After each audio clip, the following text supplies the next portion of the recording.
참 이 시간 찬양으로서, 말씀으로서, 기도로서 주님께 나아가면 주님과 함께 동행하게 하여 주시옵시고, 주를 위해 살아가게 하여 주시옵시고, 주님을 향하여서 주님 걸어가게 하여 주시옵소서.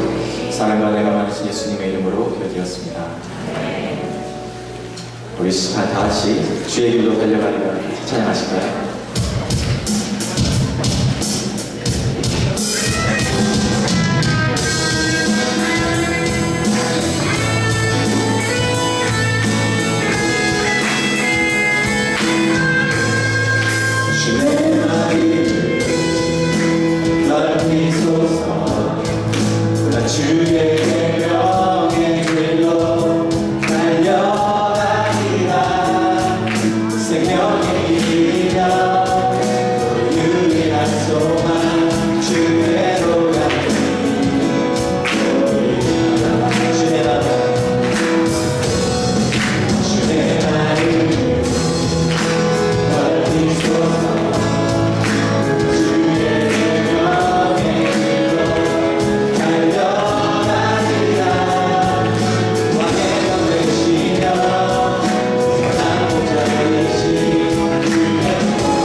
있습니다. 그는 성령으로 잉태되어 동정녀 마리아에서 나시고 본디오 빌라도에게 고난을 받아 십자가에 못 박혀 죽으시고 장사된 지 사흘 만에 죽은 자 가운데서 다시 살아나셨으며 하늘에 오시어 전능하신 아버지 하나님 편에 앉아 계시다가 거기로부터 살아있는 자와 죽은 자를 심판하러 오십니다.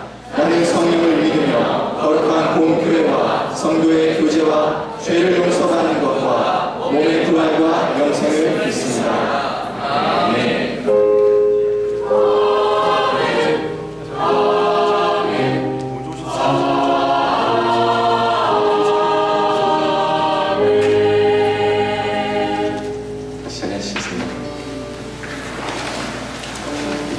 우리 시간 다시 한번 그 영광의 주님께 사양 앞에 나가신 그 주님 앞에 다시 한번 박수기 원하는데요. 우리 시간 다시 한번 찬양하시기 전에 우리 옆에 있는 분들과 인사를 했으면 좋겠습니다. 우리 만나서 반갑습니다. 우리 뒤에 계신 분들한테도 만나서 반갑습니다. 좀 인사드리겠습니다. 우리 시간 다시 한번 박수기 때 모든 사단은 다시 한번 물러가고 오직 주님의 영광이 이 자리에 가득하길 원합니다. 아멘.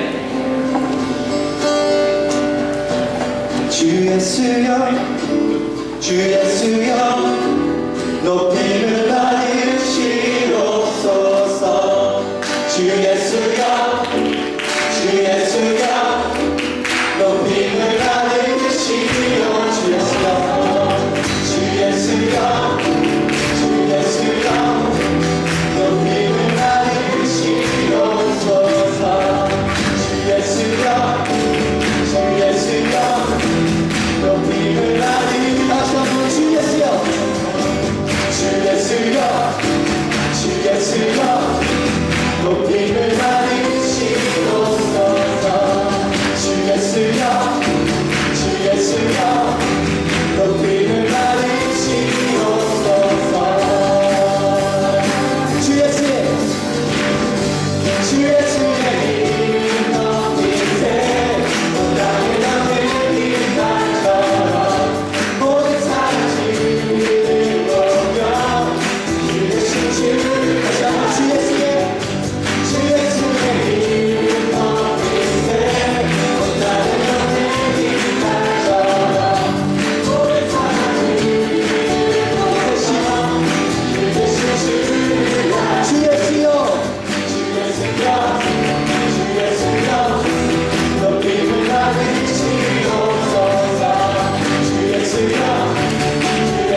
하시는가 하는 제목으로 함께 은혜를 나누고자 합니다. 오늘 본문의 말씀은 예수님께서 이제 하나님의 아들로서 사역을 시작하시는 그 공생의 시작 때 먼저 세례 요한에게 요단강에서 세례를 받으시고 성령에 이끌려 광야에서 40일 동안 금식하며 기도하시면서 이제 하나님의 아들로서의 사역을 준비하실 그 시점, 그때 그 시작 때 사단이 예수님께 와서 시험을 하는 그런 내용이 오늘 본문의 내용입니다. 사단이 하나님의 아들 예수님의 이 사역의 시작부터 태클을 건 거죠. 세 가지 시험을 사단이 했는데 오늘은 그 첫 번째 시험에 대해서 함께 나누며 은혜를 나누고자 합니다. 예수님께서 사단에게 첫 번째 시험을 당하시는데 그 장소는 어딜까요? 광야죠, 광야. 그리고 그 내용은 돌로 떡을 만들어 보더라. 배가 고프니까 너는 하나님의 아들이니까 돌로 얼마든지 떡을 만들 수 있으니까 돌로 떡을 만들어 먹어봐라. 그러면 하나님의 아들인 줄 알겠다 하는 그런 시험이 바로 오늘 첫 번째 시험의 내용입니다. 예수님이 시험을 당하신 이 장소인 이 광야, 오늘 여러분들이 기억해야 할 것은 이 광야가 무엇인가, 이 광야의 의미가 굉장히 중요한 것입니다. 오늘 이 설교의 핵심은 이 광야와 이 광야의 의미가 핵심입니다. 이 광야는 그 옛날 이 이스라엘이 애굽에서 나와서 가나안 땅에 들어가기 전 40년 동안 그들이 머물며 생활했던 장소였습니다. 거기에서 그들이 때로 배 곪고 목마르고 불안해하고 어디로 가야 할지 몰라서 많은 시험을 연속적으로 당했던 그 장소. 여러분, 그 역사를, 이스라엘의 역사를 읽어보면, 오늘 이 성경에 기록된 말씀들을 읽어보면 이 이스라엘 백성들은 그 40년 동안 그 광야에서 그 시험을 당하며 실패했습니다. 그들은 넘어졌고 하나님을 원망했고 하나님을 신뢰하지 못했고 그들의 인생은 실패했고 죽었고 망했습니다. 여러분, 우리가 살아가는 이 광야, 이 세상을 광야에 비유하죠.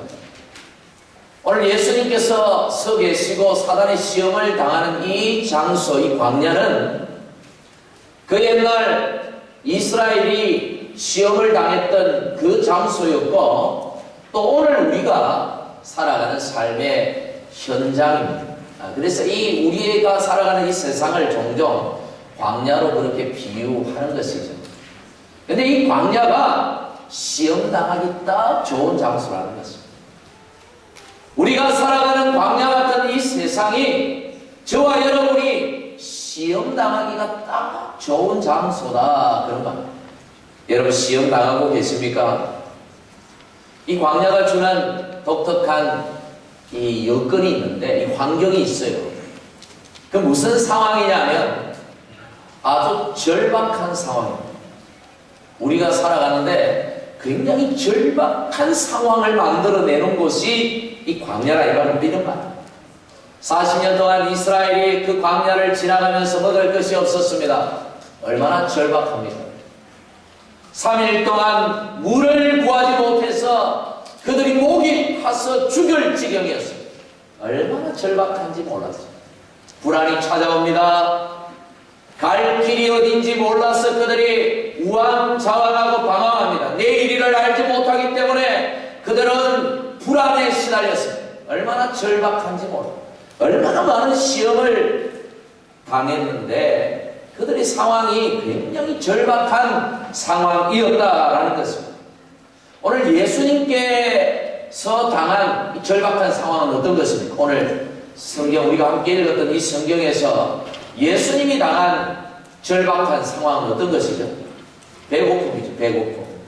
예수님은 40일 동안 아무것도 먹지 않으셨습니다. 40일 동안 음식을 입에 대지 않으셨습니다. 여러분, 배가 고플까요? 안 고플까요? 하나님의 아들이니까 그 정도는 견딜 수 있으시겠지? 아닙니다. 예수님은 하나님의 아들이시지만 우리와 똑같은 육신을 가지신 사람의 몸을 가지신 분이기 때문에 그분은 배고픔과 고통을 우리와 동일하게 느끼시는 분입니다. 그래서 이 배고픔의 이 절박한 상황을 예수님도 겪고 계셨다는 것입니다. 그래서 누가 찾아왔습니까? 사단이 그것을 이용해서 예수님을 넘어뜨리려고 시험을 했다는 것이죠. 여러분, 오늘 여기에서 우리가 한 가지 알아야 할 것이 있는데 뭐냐면 이 우리가 당하는 이 절박한 문제, 이게 시험이 된다는 거예요. 나에게 지금 제일 절박한 문제가 무엇입니까? 여러분이 지금 겪고 있는 절박한 상황이 무엇입니까? 여러분에게 정말 필요한 절박한 게 무엇이 있습니까? 여러분, 그것이 여러분에게 시험거리가 됩니다. 사단은 그것을 이용해서 우리를 넘어뜨린다는 사실을 우리가 알아야 한다는 거예요. 그걸 알고 있어야 그 절박한 것들이 우리에게 시험거리가 되지 않고 우리가 그것을 얻어도 넘어지지 않는 것입니다. 광야 같은 세상을 살아가면서 얼마나 절박한 상황들이 많습니까? 요즘은 이 배혼론 문제, 배고픔의 문제가 오늘 이 호주에 살아가는, 디퍼스에 살아가는 저와 여러분들에게는 큰 문제는 아닐 것입니다. 죄송합니다. 혹시 배 골고 계시는 분들이 계실란가 모르겠지만 이 문제는 그렇게 큰 절박한 상황은 아닌 것 같아요. 아직까지도 어떤 나라는 아주 절박한 문제이기도 하지만 우리에게 절박한 문제는 무엇일까? 어떤 분에게는 영주권일 수 있겠죠. 굉장히 절박한. 어떤 분에게는 건강일 수 있을 것입니다. 지금 몸 안에 뭔가 하나 가지고 있는 분들 있죠? 절박한 문제입니다. 하나님 앞에 절박한 심정으로 기도하고 있는 것, 그것이 직장일 수도 있고 결혼의 문제일 수도 있고 자녀의 문제일 수도 있고, 여러분 그 어떤 문제인지 모르겠지만 여러분이 가지고 있는 그 절박한 문제가 여러분 사단의 시험거리가 된다는 거예요. 사단이 그것을 이용한다는 것입니다. 잘못하면 그것 때문에 우리가 넘어지고 망할 수 있다라는 것입니다. 그러면 사단이 왜 우리에게 절박한 상황에서 우리를 시험하는 사단의 의도가 과연 무엇인가 우리가 알 필요가 있습니다. 이걸 알아야 우리가 사단의 시험을 이길 수가 있거든요. 왜 사단이 우리에게 절박한 문제로 찾아오는가? 여러분 성경을 여러분 읽어보십시오. 성경을 읽어보면 하나님께서 우리에게 약속하시는 말씀들이 많습니다. 하나님께서 우리에게 약속하신 말씀들이 많은데 어떤 것이 있느냐면 절박한 우리의 상황 속에서 하나님께 기도하면 주겠다 했습니까? 안 주겠다 했습니까? 대답하셔도 됩니다. 설교 시간에 대답하는 것은 예의가 아니다라고 생각하는 분들이 있을런지 모르겠지만 대답하셔도 돼요. 우리가 하나님 앞에 기도하면 그런 절박한 문제들을 하나님께서 해결해 주셔야 됩니까? 안 해도 됩니까? 안 해도 되는 모양이죠. 저에게는 해주셔야 돼요. 그렇지. 들어주셔야 돼요. 주셔야 돼요. 하나님께서 뭐라고 말씀하셨습니까? 무엇을 먹을까? 무엇을 마실까? 무엇을 입을까? 염려하지 말아라. 이는 다 이방인들이 구하는 것이다. 하늘을 나는 저 새를 봐라. 들의 백합화들을 봐라. 하나님께서 먹이시고 입히시거든 하물며 너희가 뭐냐? 하나님의 자녀들아, 내가 너희의 아버지다. 너희의 절박한 문제들을 내가 해결해 주겠다고 분명히 약속해 주셨습니다. 할렐루야. 여러분 믿으십니까? 그 믿고 기도하셨습니까? 응답이 즉각적으로 오던가요? 이게 문제죠. 안 온다는 거예요. 즉각적으로 와야 되는데 이 응답이 해결이 팍팍 와야 되는데 안 와요. 안 주셔요. 하나님이 약속했기 때문에 우리가 받아야 하는 것이 정상인데 그게 성경이고 그게 하나님의 약속이고 그래야 우리가 신앙생활이 재미가 있고 교회 오는 것도 재미가 있고 기도하는 것도 재미가 있고 그런데 기도에도 응답이 없을 때 기도하고 싶습니까? 안 그래도 기도하기 싫은데 기도하고 싶은 마음이 없어. 해도 안 되는. 여러분 이럴 때 사단이 이용하는 거죠. 절박한 문제 앞에서 하나님께 기도했는데 하나님의 약속 믿고 기도했는데 하나님이 약속에 응답을 주시지 않을 때 사단이 우리 마음에 생각을 집어넣는 것입니다. 기도해도 소용없다. 하나님 약속 믿고 말씀 믿고 너가 기도했잖아. 하나님이 주시느냐? 하나님이 응답해 주시네? 아니지 않느냐? 하나님 말씀 믿고 있다가는 시끄럽다, 고생한다, 아무 끝도 안 된다. 그러지 말고 네가 잘하는 거야. 네가 할 수 있는 방법을 찾아봐.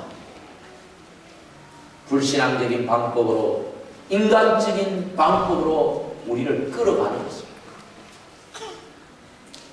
여러분, 사단이요 이렇게 우리를 시험하는 이유가 뭐냐면 하나님의 약속의 말씀을 의심하도록 합니다.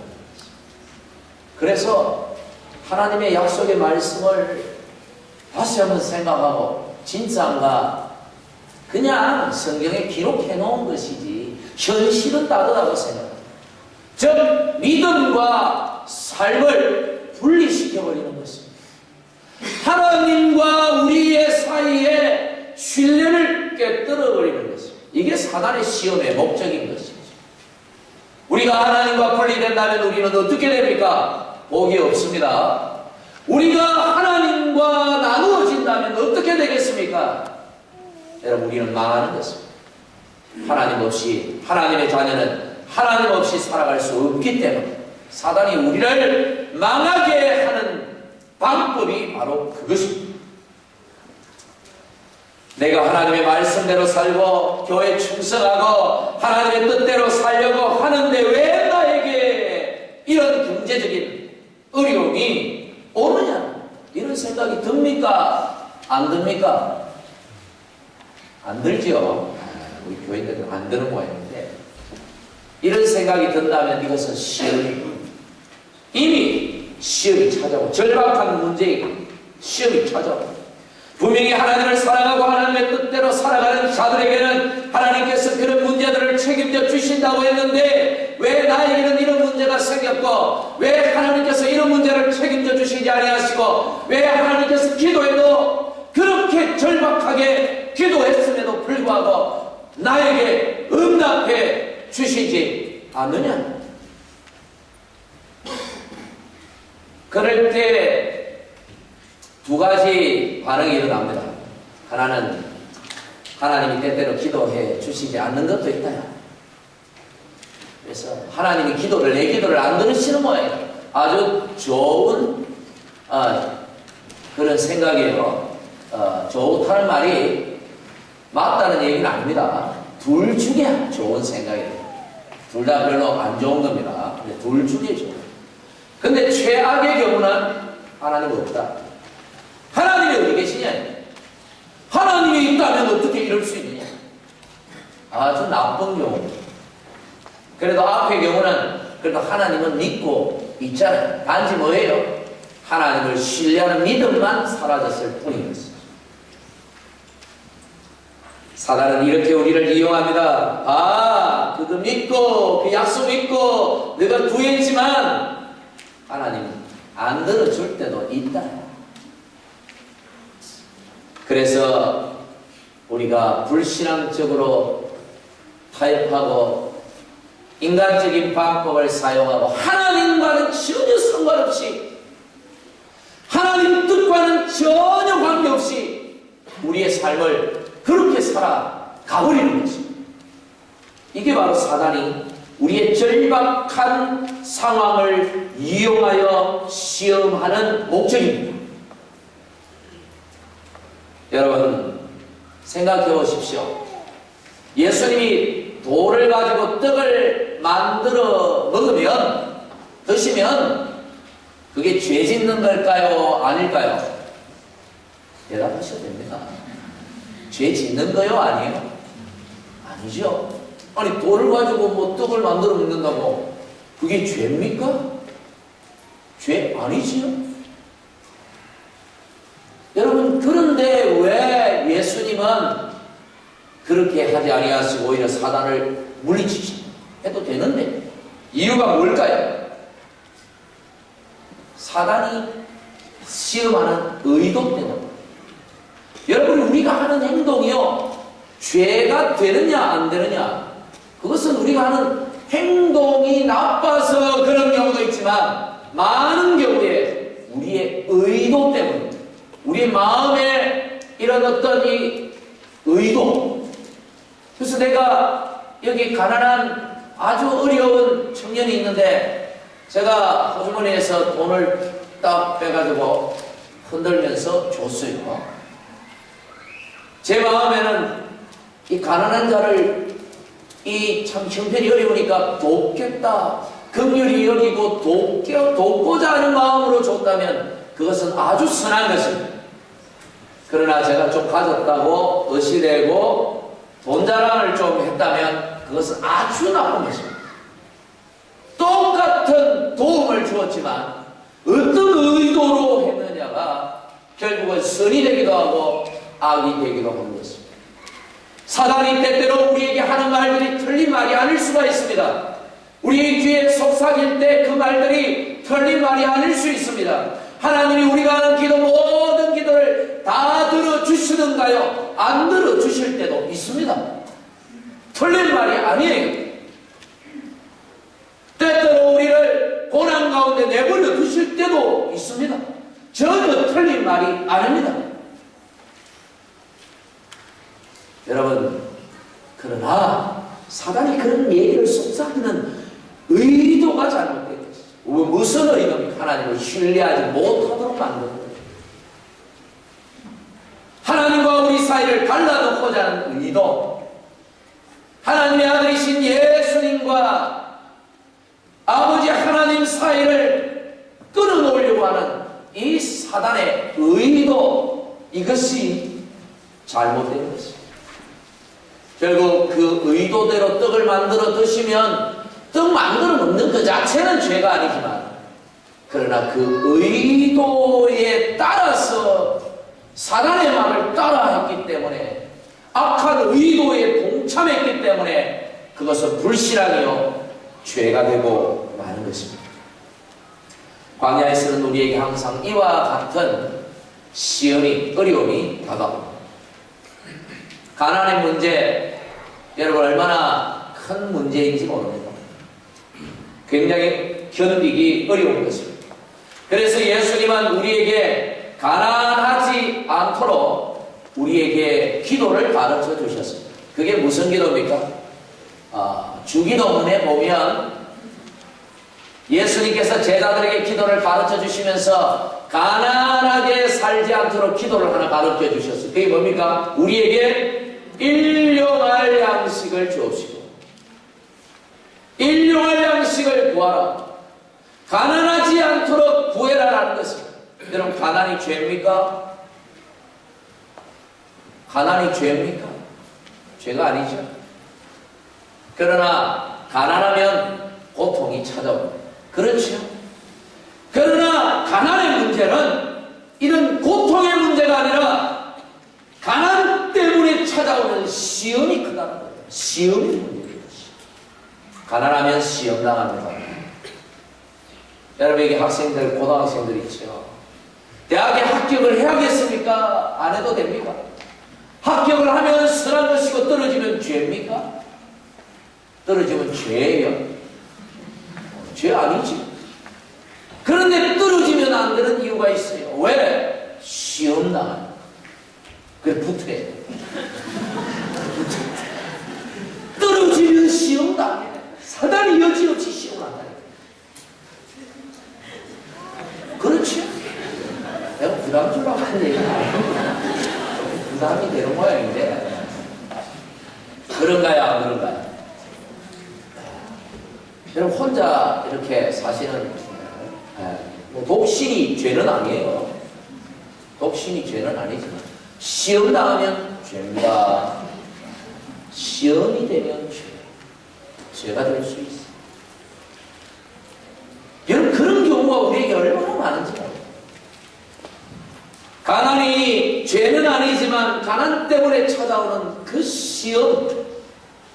그래서 메트웰이라는 이 성경학자는 그런 말을 했습니다. 여러분 가난하지 않도록 기도하십시오. 왜냐하면 그것은 가난이 주는 고통 때문이 아니라 가난이 주는 시험 때문입니다. 가난이 주는 시험이 참 견디기 어렵답니다. 잠언 30장 7절에서 9절에 보면 이 아울이라는 사람이 이런 기도를 합니다. 내가 두 가지 일을 주께 구하였사오니 하나는 죽기 전에 내가 죽기 전에 내게 거절하지 마옵소서. 곧 하나는 헛된 것과 거짓말을 내게서 멀리하게 해주십시오. 이 말은 헛되고 거짓된 삶을 살지 않게 해달라는 말이고, 두 번째 구한 게 있는데 그게 가난하게 마옵시고, 물론 뒤에 부하게도 마옵시고 나옵니다만은 가난하게 하지 말아달라고 그런 기도를 했어요. 왜 그가 가난하지 않게 해달라? 하나님, 저 가난이 싫습니다. 가난하게 사는 것 싫습니다. 하나님. 이렇게 가난 때문에가 아니라 9절에 뭐라고요? 9절에 혹 두 번째 줄, 내가 가난하여 뭐하고? 보증치라. 가난하면 별의별 생각이 듭니다. 그래서 사단이 내게 찾아와서 속삭입니다. 야야야, 너 가난이 죄냐? 너가 가난한 게 너 때문이냐? 돈 많고 부자들 저거 다 정직하게 성실하게 살아서 저렇게 부자 된 줄 아냐? 전부 거짓말하고 사기치고 그래가지고 부자 된 거야. 그 사람들 것 좀 가져간다고 그 죄 아니야. 이런 시험 당할 수 있다. 그리고 또 뭐라고요? 하나님의 이름을 욕되게 할까? 욕되게 할까? 하나님의 자녀가 왜 저래? 하는 소리 들을까 싶었어. 하나님의 자녀가 왜 저래? 이런 소리 들을까 싶어. 가난하게 하지 말아달라고 부탁을 합니다. 기도합니다. 시험 때문이죠. 왜 우리가 가난하면 안 됩니까? 시험 당할 수 있으니까. 결론적으로 말씀을 드립니다. 그러면 이 광야와 같은 우리의 삶의 현실에서 당하는 이 시험을 이기려면 우리가 어떻게 해야 될까? 어떻게 해야 될까? 예수님은 시험을 어떻게 이기셨습니까? 오늘 4절에 보니까 우리 같이 한번 읽어보겠습니다. 시작. 예수께서 대답하시되 기록된 바 사람이 떡으로만 살 것이다. 여기서 기록된 바 이 말은 이미 성경에서 기록하고 있는 대로 이런 뜻입니다. 구약의 말씀을 의미하는 것입니다. 예수님 당시의 성경은 구약 성경입니다. 그 당시에 신약 성경이 만들어지지 않을 때니까 구약 성경에서 이미 가르쳐 준 대로 이 구약 성경은 예수님이 말씀하고 있는 이 구약 성경은 신명기서, 모세가 기록한 신명기서 8장 3절의 말씀입니다. 신명기 8장 3절 어떤 말씀입니까? 우리 같이 한번 읽어볼까요? 시작.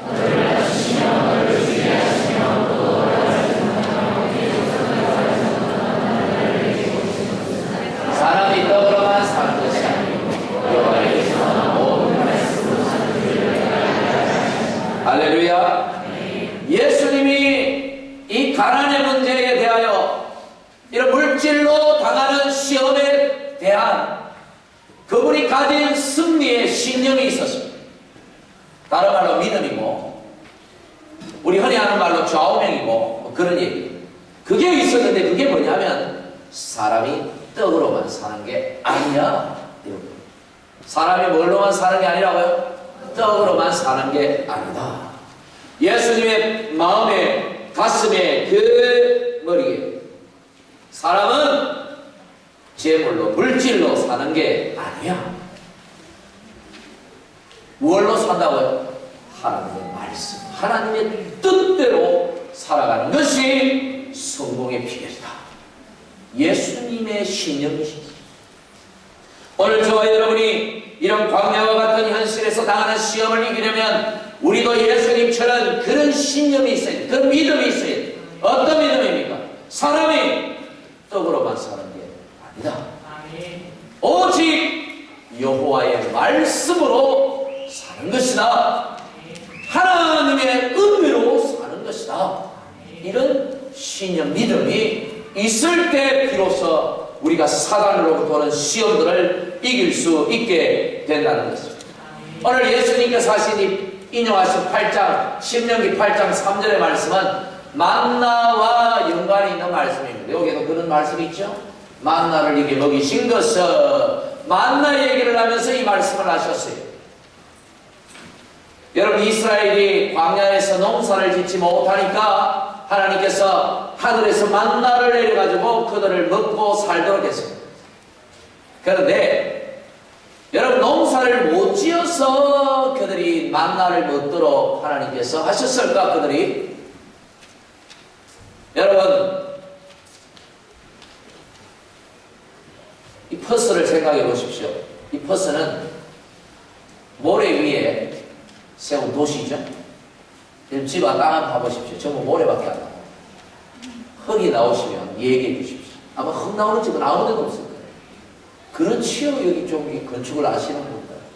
제가 이 건축 전문가가 아니라서 제가 이런 말 하면 아무도 안 믿는데 한번 파보십시오.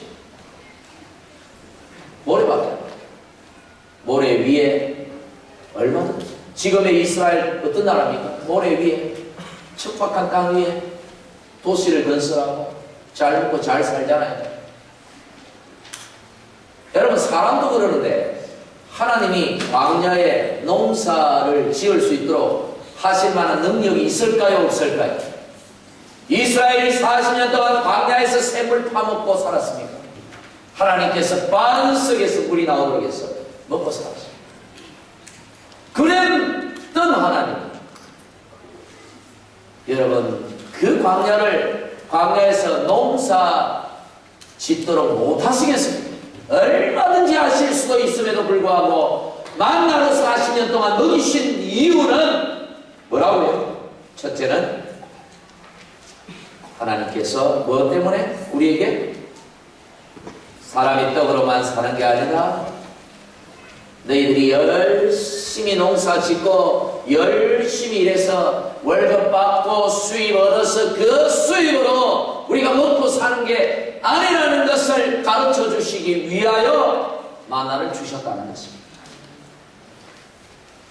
여러분, 하나님의 백성의 삶의 원리가 이것입니다. 하나님의 백성들은 세상에서 세상 사람들과 똑같이 살아가지만 똑같이 일하고 똑같이 벌어서 똑같이 월급 받아가지고 은행에 꽂아놓고 조금씩 빼먹고 살지만 그걸로 사는 게 우리의 삶이 아니라는 것입니다. 하나님의 백성은 하나님의 말씀으로 살아야 합니다.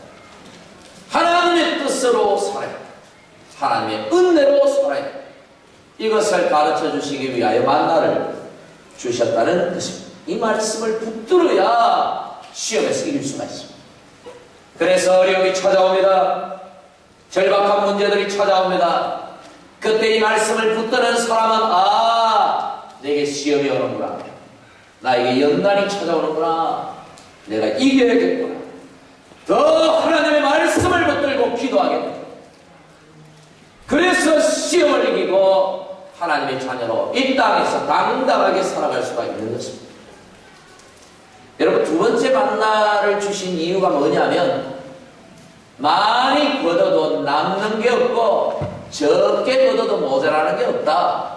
이걸 가르쳐 주시기 위해 어떤 사람은 만나가 내리니까 하나님께서 하루 먹을 것 그날 그것만 거두라. 하루 먹을 것만 거두라 그랬는데 하나님이 내일만 안 주실까 싶어서 가족 수대로 다 나갔어. 온 집에 있는 푸대라고 푸대 다 들고 나가가지고 가득 채워가지고 집에 들고 왔는데 그 다음날 남은 거 보니까 다 썩어 문드러졌어. 벌레가 생기고 냄새가 나고 그날 아마 집에서 잠 못 잤을 겁니다. 그 사람. 이런 무슨 얘기입니까?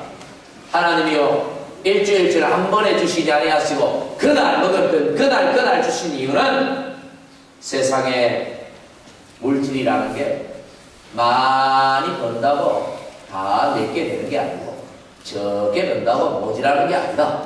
이걸 우리에게 가르쳐 주기 위한 것입니다. 이해가 안 되시는 분들도 있죠. 어떤 신학교 학장님이 이런 말씀을 하셨어요. 많이 벌고 집안에서 자꾸 병나고 자꾸 건강 안 좋고 뭐 아들 사고치고 해서 자꾸 돈 빠져나가는 것보다는 조금 벌고 하나님이 딱 돈 빠져나가는 걸 다 막아주시는 게 훨씬 더 좋다. 이런 말씀. 무슨 뜻입니까? 많이 취해도 남는 게 없고 적게 취해도 모자라는 게 없다는 말을 이런 식으로 표현하는 것입니다. 여러분 우리가 사람은 절대로 물질 가지고 사는 게 아니라 하나님의 사람들은 돈으로 사는 게 아니라 이런 확신이 내 마음에 확 찼을 때 비로소 우리는 시험을 이기게 됩니다. 사단이 아무리 우리를 넘어뜨리려 해도 우리는 그 시험에서 승리하게 되는 것입니다. 할렐루야.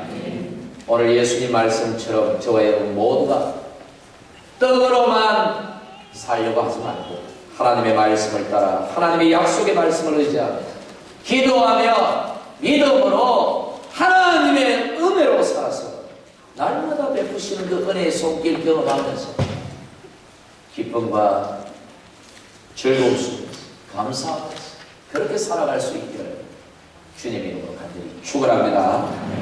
기도하겠습니다. 주님 감사합니다. 사람이 떡으로만 사는 것이 아니요 하나님의 입에서 나오는 모든 말씀으로 산다고 하신 이 말씀을 우리 마음에 깊이 새기고 어떠한 사단의 시험 가운데서 승리하며 이겨서 하나님의 자녀로 이 땅 가운데서 당당하게 살아갈 수 있도록 축복하여 주시옵소서. 예수님 이름으로 기도하옵나이다. 아멘.